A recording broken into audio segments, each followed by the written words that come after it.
Hey, and welcome back to the 1194 video.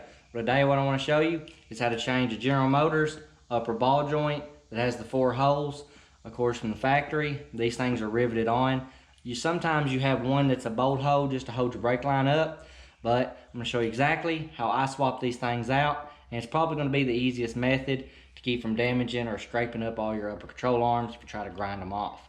So, first off, start with a little drill bit. I've chosen a small size. Try to hold it as close to the center as you can. And just make you a little mark where your drill bit will stay into the center. Take that same drill bit and drill all the way through. And repeat this step on the rest of them as well.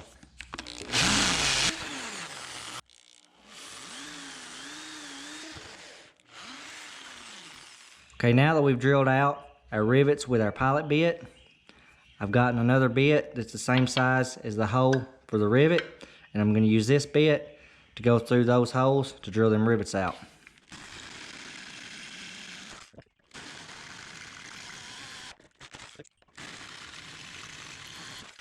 And there's the third one. So now you should easily just be able to lift your old ball joint straight out of the upper control arm. It's that simple.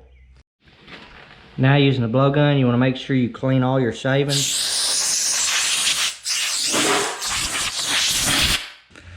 Now that it's clean, you can take your upper ball joint and sit it right there in place. Use the supplied bolts.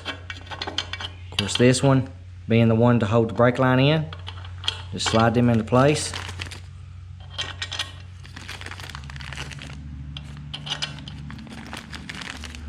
Then use your supplied nut on the bottom. And that right there is it. Okay guys, now that's pretty much it. Now that's of course with you already having it removed from your spindle, and that is using the 2 drill bits, the pilot and the larger one, to get those rivets out. But I'm gonna go ahead, get this thing bolted up, get these spindles on, so we can show you a video of this thing sitting on the ground and being a full frame in my next video. But if you haven't subscribed, please do so. Like, comment, share, and hit the notification bell if you want to continue to get updates anytime I share a video. Thanks for watching, and check out my playlist, and I appreciate you all for watching and subscribing. Till next time.